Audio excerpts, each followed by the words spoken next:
ಅವನು ಹೋಟೆಲ್ ರೂಮ್ನ ಬಾಗಿಲಿನ ಮುಂದೆ ನಿಂತಿದ್ದ ಕ್ಷಣ ಅವನ ಕೈ ನಡುಗುತ್ತಿತ್ತು.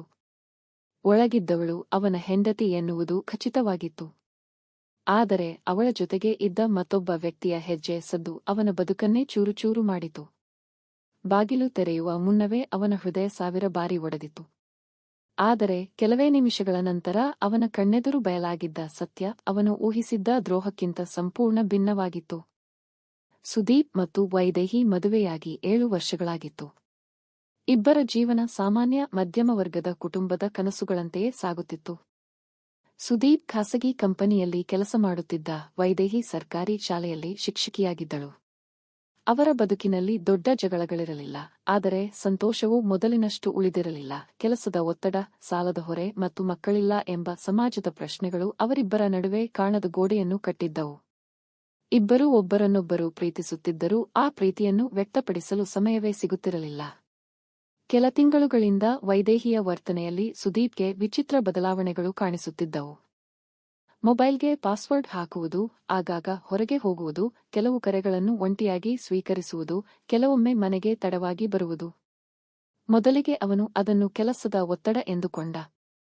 ಆದರೆ ಒಂದು ದಿನ ಅವನ ಸ್ನೇಹಿತ ನಗರದ ದೊಡ್ಡ ಹೋಟೆಲ್ಗೆ ವೈದೇಹಿ ಒಬ್ಬ ಅಪರಿಚಿತ ವ್ಯಕ್ತಿಯ ಜೊತೆ ಪ್ರವೇಶಿಸುತ್ತಿರುವುದನ್ನು ನೋಡಿದ್ದಾಗಿ ಹೇಳಿದ. ಆ ಮಾತು ಸುದೀಪ್ನ ಮನಸ್ಸಿನಲ್ಲಿ ಅನುಮಾನದ ವಿಷ ಬೀಜ ಬಿತ್ತಿತು. ಮುಂದಿನ ಕೆಲವು ದಿನಗಳು ಅವನಿಗೆ ನಿದ್ರೆಯೇ ಬರಲಿಲ್ಲ. ಹೆಂಡತಿಯನ್ನು ನೇರವಾಗಿ ಪ್ರಶ್ನಿಸಬೇಕು ಎಂದು ಅನೇಕ ಬಾರಿ ಯೋಚಿಸಿದ.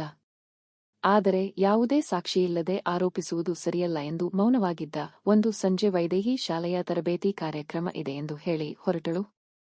ಅದೇ ಸಮಯದಲ್ಲಿ ಸುದೀಪ್ಗೆ ಮತ್ತೆ ಒಂದು ಕರೆ ಬಂತು. ಅದೇ ಹೋಟೆಲ್ನಲ್ಲಿ ಅವಳನ್ನು ನೋಡಿದ್ದಾಗಿ ತಿಳಿಸಲಾಯಿತು. ಸುದೀಪ್ನ ಮನಸ್ಸು ಭಯ ಮತ್ತು ಕೋಪದಿಂದ ತುಂಬಿತು. ಆತುರದಲ್ಲಿ ಬೈಕ್ ಹತ್ತಿ ಹೋಟೆಲ್ಗೆ ತಲುಪಿದ. ರಿಸೆಪ್ಷನ್ನಲ್ಲಿ ಕೇಳಿದಾಗ ಅವಳ ಹೆಸರಿನಲ್ಲಿ ಒಂದು ಕೊಠಡಿ ಬುಕ್ ಆಗಿತ್ತು. ಅವನ ಕಾಲುಗಳು ಭಾರವಾದವು. ಲಿಫ್ಟ್ ಏರಿದ ಪ್ರತಿಕ್ಷಣವೂ ಅವನ ಜೀವನದ ಅತಿ ಉದ್ದವಾದ ಕ್ಷಣದಂತೆ ಭಾಸವಾಯಿತು. ಬಾಗಿಲಿನ ಹೊರಗೆ ನಿಂತಾಗ ಒಳಗಿಂದ ಮಾತಿನ ಸದ್ದು ಕೇಳಿಸುತ್ತಿತ್ತು. ಒಬ್ಬ ಪುರುಷನ ಧ್ವನಿಯು ಸ್ಪಷ್ಟವಾಗಿತ್ತು. ಆ ಕ್ಷಣದಲ್ಲಿ ಅವನಿಗೆ ತನ್ನ ಮದುವೆ, ನಂಬಿಕೆ, ನೆನಪುಗಳು ಎಲ್ಲವೂ ಕುಸಿದು ಬಿದ್ದಂತೆ ಅನಿಸಿತು. ಕೋಪದಲ್ಲಿ ಬಾಗಿಲು ತಟ್ಟಲು ಕೈ ಎತ್ತಿದ. ಆದರೆ ಒಳಗಿನಿಂದ ಬಂದ ಒಂದು ವಾಕ್ಯ ಅವನನ್ನು ತಡೆದಿತು. ಅದು ಸಂತೋಷದ ಮಾತಲ್ಲ, ಆತಂಕ ಮತ್ತು ನೋವಿನಿಂದ ಕೂಡಿದ ಧ್ವನಿಯಾಗಿತ್ತು. ಕೆಲ ಕ್ಷಣಗಳ ನಂತರ ಬಾಗಿಲು ತೆರೆದಿತು.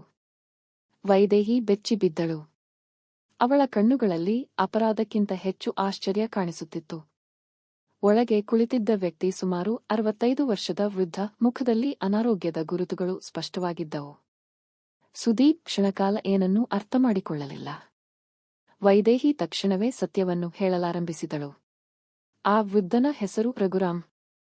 ಹಲವು ವರ್ಷಗಳ ಹಿಂದೆ ವೈದೇಹಿ ಓದಿದ್ದ ಸರ್ಕಾರಿ ಶಾಲೆಯ ನಿವೃತ್ತ ಶಿಕ್ಷಕ.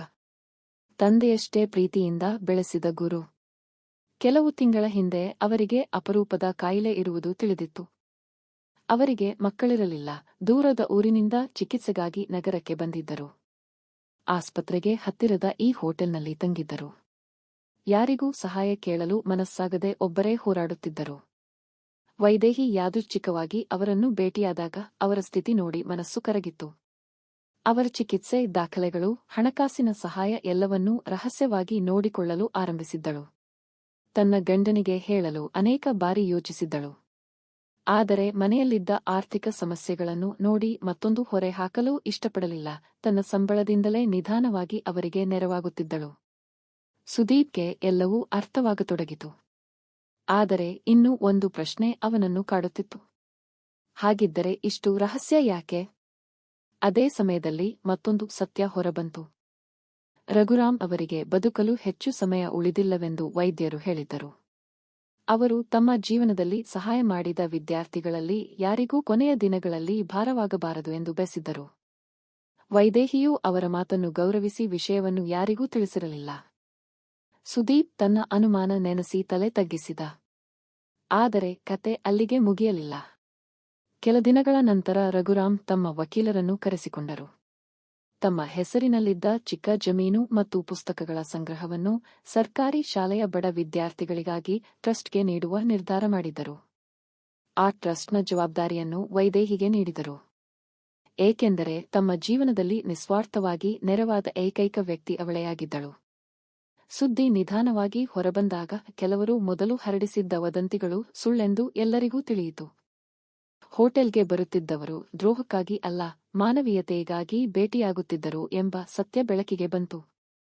ಸುದೀಪ್ ತನ್ನೊಳಗೆ ದೊಡ್ಡ ಪಾಠ ಕಲಿತ. ಅನುಮಾನ ಹುಟ್ಟುವುದು ಸಹಜ. ಆದರೆ ಅನುಮಾನವನ್ನೇ ಸತ್ಯವೆಂದು ನಂಬುವುದು ಅಪಾಯಕಾರಿ. ಅವನು ವೈದೇಹಿಯ ಕ್ಷಮೆ ಕೇಳಿದ. ವೈದೇಹಿಯೂ ಅವನ ಮನಸ್ಸಿನ ನೋವನ್ನು ಅರ್ಥಮಾಡಿಕೊಂಡಳು. ಅವರಿಬ್ಬರ ನಡುವಿನ ನಂಬಿಕೆ ಮೊದಲಿಗಿಂತಲೂ ಗಟ್ಟಿಯಾಯಿತು. ಕೆಲ ತಿಂಗಳ ನಂತರ ರಘುರಾಮ್ ಶಾಂತವಾಗಿ ಇಹಲೋಕ ತ್ಯಜಿಸಿದರು. ಅವರ ಅಂತಿಮ ಇಚ್ಛೆಯಂತೆ ಟ್ರಸ್ಟ್ ಆರಂಭವಾಯಿತು. ಪ್ರತಿವರ್ಷ 10 ಬಡ ಮಕ್ಕಳಿಗೆ ಶಿಕ್ಷಣಕ್ಕಾಗಿ ಸಹಾಯ ದೊರಕತೊಡಗಿತು. ಆ ಟ್ರಸ್ಟ್ನ ಪ್ರವೇಶದ್ವಾರದಲ್ಲಿ ಒಂದು ಸಾಲು ಬರೆಯಲಾಗಿತ್ತು: ಕಣ್ಣಿಗೆ ಕಾಣುವುದು ಸಂಪೂರ್ಣ ಸತ್ಯವಲ್ಲ, ಹೃದಯಕ್ಕೆ ಅರ್ಥವಾಗುವುದು ಮಾತ್ರ ನಿಜವಾದ ಸತ್ಯ. ಸುದೀಪ್ ಪ್ರತಿವರ್ಷ ಅಲ್ಲಿಗೆ ಹೋಗುತ್ತಿದ್ದ. ಆ ಹೋಟೆಲ್ನ ಬಾಗಿಲಿನ ಮುಂದೆ ನಿಂತಿದ್ದ ದಿನ ಅವನಿಗೆ ಇನ್ನೂ ನೆನಪಾಗುತ್ತಿತ್ತು. ಆ ದಿನ ಅವನು ಕೋಪದಿಂದ ಬಾಗಿಲು ಒಡೆದಿದ್ದರೆ ತನ್ನ ಜೀವನದ ಅತಿ ದೊಡ್ಡ ನಂಬಿಕೆಯನ್ನು ತಾನೇ ಒಡೆದು ಹಾಕುತ್ತಿದ್ದ. ಕೆಲವೊಮ್ಮೆ ಜೀವನ ನಮ್ಮ ಕಣ್ಣಿಗೆ ಅನುಮಾನ ತೋರಿಸುತ್ತದೆ.